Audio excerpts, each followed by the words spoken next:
man's first successful full-scale flight in 1903.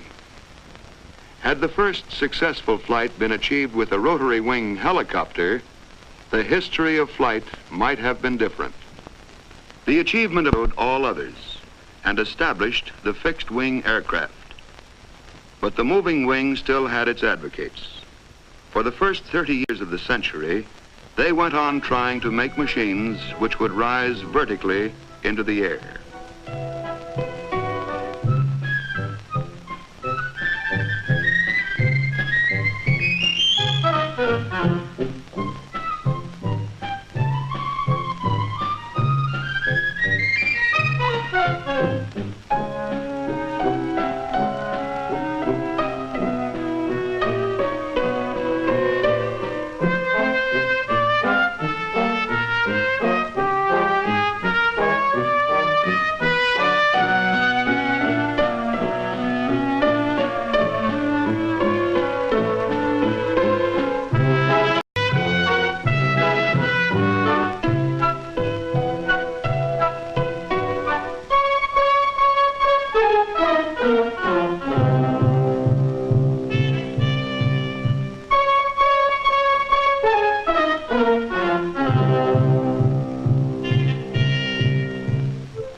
In 1907, Breguet produced the first helicopter to leave the ground with a pilot aboard.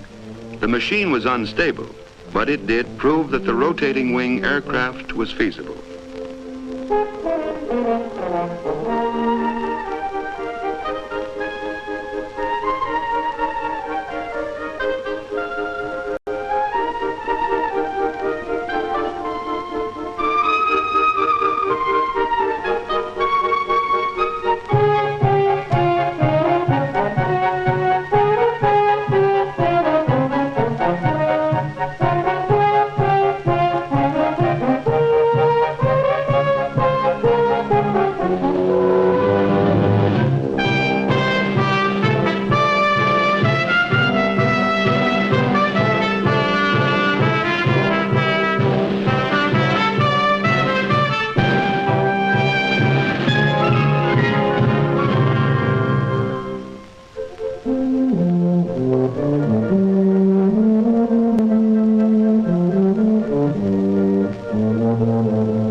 But all these early machines were unstable, and for safety, the aircraft had to be tethered to the ground.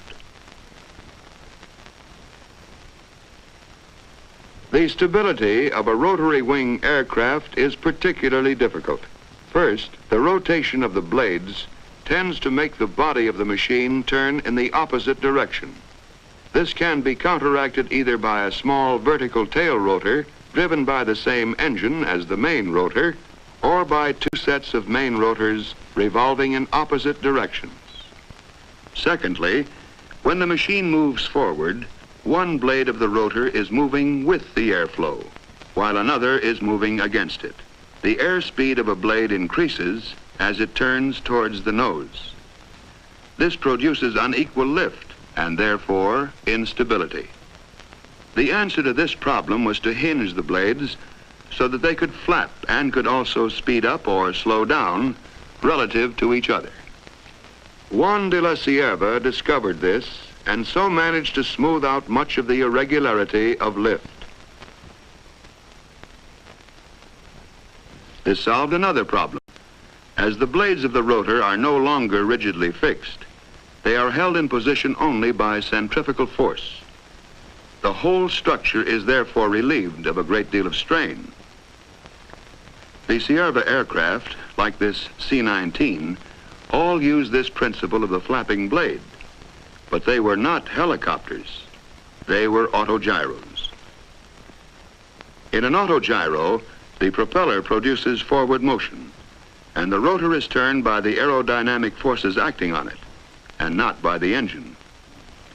The autogyro was in fact an airplane on which the wings were replaced by a rotor.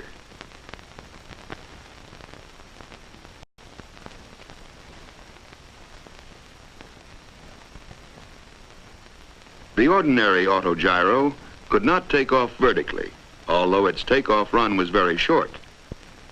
In later years, vertical takeoff was achieved in the autogyro by coupling the engine to the rotor.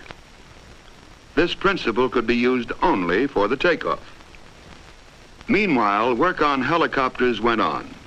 In 1930, Florine showed his machine with a new flapping blade to the public at the Brussels exhibition. In the same year, Descanio established the first world helicopter record with a flight of 8 3/4 minutes, covering 1,000 yards at a height of 59 feet.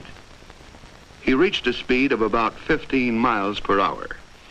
6 years later, in 1936, the pioneer Breguet came to the front with a much improved design in which the problems of control were tackled with considerable success. Records were established with this machine. Duration, 63 minutes. Altitude, 515 feet. Distance, 27½ miles at a speed of 62 miles per hour. Breguet used what is today known as cyclic pitch control. This means that the angle at which a rotor blade meets the air is altered as the blade rotates with the hub. By photographing the blades in slow motion, they can be seen to rise and fall with the influence of the airflow and centrifugal forces. When the aircraft is taking off, the pilot holds the stick roughly central and the lift force is acting vertically.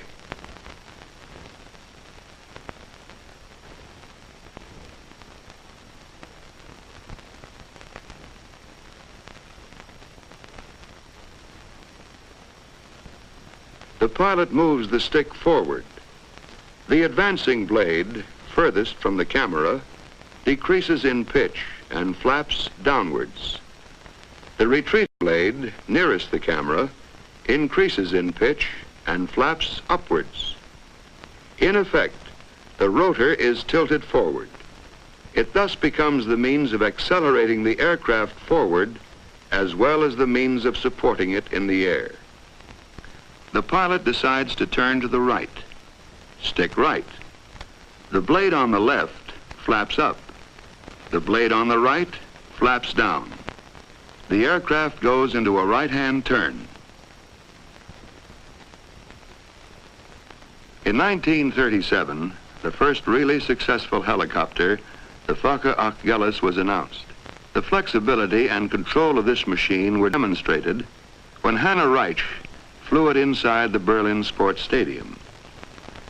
Then another of the pioneers, Igor Sikorsky, who had been working on helicopter design from the beginning of the century, achieved success in America.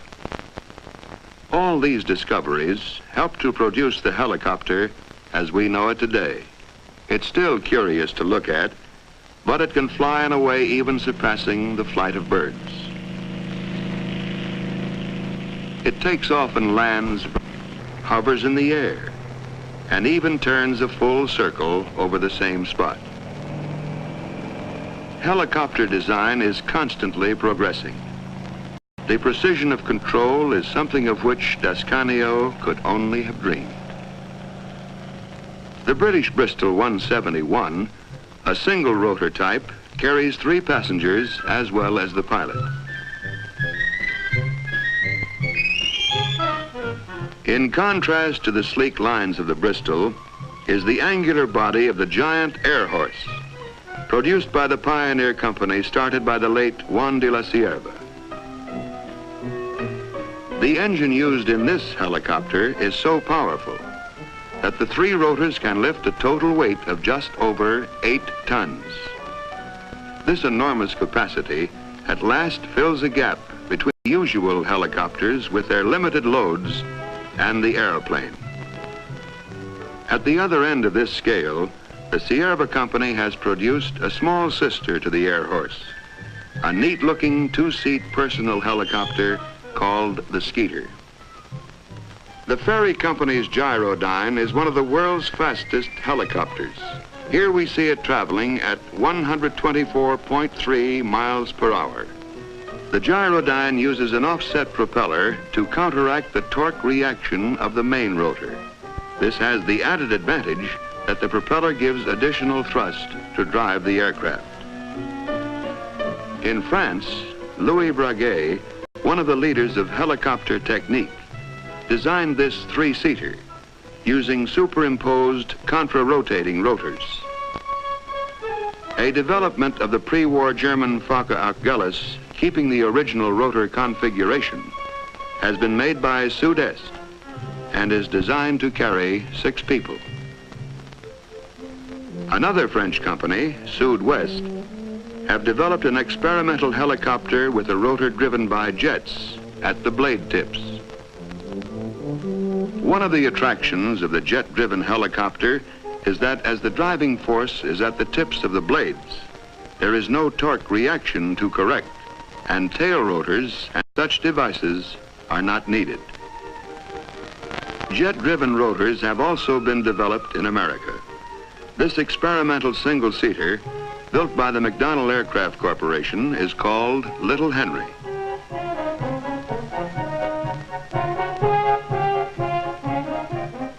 The no-hands flying of this Hiller Hornet demonstrates well the great stability of helicopters employing jet-driven rotors. Helicopter types and designs are unending. The silhouette of the Sikorsky S-51, one of the first helicopters to go into large-scale production, is familiar throughout the world. It flew the first certificated U.S. helicopter airmail route, speeding airmail from the Los Angeles airport to the downtown post office and on to adjacent communities. The Sikorsky, now being built in England by Westlands, has been used for experiments in carrying mail by night, flying blind between 2 large towns. These services portend the day when large helicopters like this Sikorsky S-55 and the Bell HH-12 will be in regular service, carrying mail, passengers, and cargo between nearby cities and surrounding suburban areas. Smaller Bell helicopters are now being used on the land with great success, spraying crops and cattle, dusting orchards where the downwash from the rotors directs insecticide over and under the leaves. Rotor downwash is also used for a strange form of harvesting. It's a simple way of gathering walnuts which can't be damaged by their forceful descent. The helicopter is serving in the expansion of our vital oil reserves, transporting exploration parties swiftly and economically to hard-to-reach locations. In addition, it can also serve as a work platform for precise geological readings.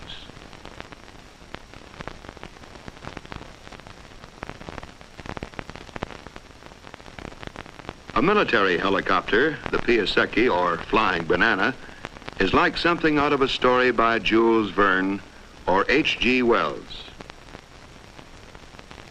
The Kaman, a military trainer, employs twin intermeshing rotors. These eliminate the necessity of a tail rotor. For emergency rescue, the helicopter is unrivaled. It can transport the injured to a hospital or the stranded to safety, whether the scene of emergency is battle-torn terrain or the expanse of a storm-swept sea.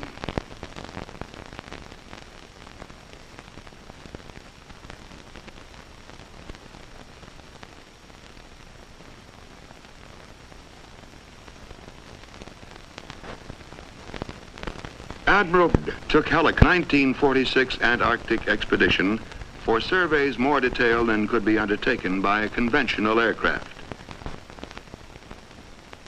A good example of a small helicopter with an all-round view is the Hiller 360 with its Perspex bubble front. It is excellent for police control of traffic, aerial inspections, and similar work. The helicopter has provided new vantage points for the tourist. There is no better way of seeing the Grand Canyon. For herding cattle or elk, there is the comfort of a helicopter with its large field of vision and its ability to fly slowly. The helicopter has been used to do work that seemed impossible. Here, it speeds construction materials high up into the Welsh mountains to repair a dam.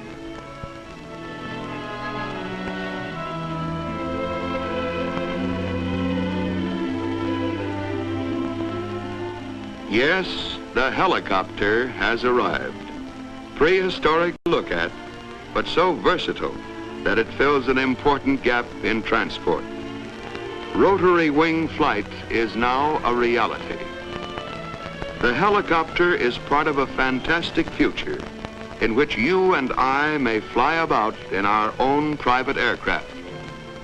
But we must not be led astray by a dream. The helicopter will not supplant the car or the airplane, but as chemists and engineers continue their unending search for better fuels and lubricants for flight, for lighter and more powerful gasoline engines, for more efficient jet engines, and for improved airframe designs, the helicopter will enable us to fly with a freedom we've never had before.